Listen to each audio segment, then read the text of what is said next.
us. You might have. I didn't. I actually went to bed. I'm really mad. I finally went to bed on time. The one time that we're all asleep at a good, decent time, we missed this. The northern lights across the sky. So all across Washington, Aurora Borealis was visible in the night sky.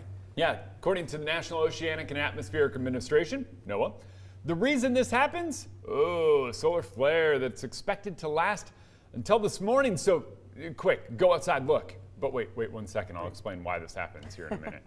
Wow, look at these photos. This is amazing. I'm so upset I slept through this. Seriously, and you know, a lot of these photos I'm sure are done by professionals, but it looked like some of them were just snapped on cell phones. So that just goes to show how vivid the colors were. Wow, look at that one. That one's definitely done by a professional. Yeah. Oh, absolutely. Long exposure there. Yeah, you can see all the stars. Okay, so Jeremy, break it down a little bit for us. Oh yeah, okay. So let's go do this. All right, so here's what happens. Basically, what we are going to do is talk about the mechanism that creates something like what we are seeing. So we saw Northern Lights. This is that one shot from Rockland, that really awesome one. Mike, well, absolutely incredible. But what wound up happening was we had the aurora come pretty far to the south. Now, we talked about the solar flare. What will wind up taking place is that solar flare comes in, and it comes all the way down, and it's going all the way across, and it finally hits Earth some 93 million miles away from the sun. And then okay, I'm trying to think of how to explain this. I didn't actually think this through before we got here.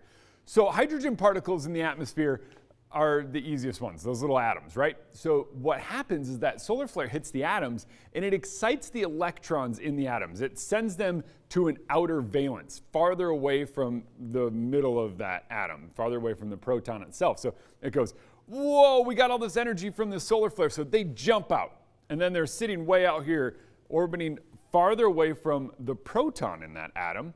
And eventually it goes, all right, I can't sustain this, and it drops back down to a lower valence, closer to where it's supposed to be, or what is normal, or what is in equilibrium. And that jump from the outer valence to the inner valence gives off a little bit of light. When it comes to hydrogen, that little bit of light is in the green spectrum. When it comes to nitrogen, the most prominent element in our atmosphere, as you get a little bit lower, that's when you get those like purple and red colors coming out of it. So all it is really just the atmosphere getting excited by a solar flare, things jumping and then eventually coming back down, and they give off that light as it happens. So pretty incredible, came pretty far to the south, especially with our friends over in the upper Midwest last night.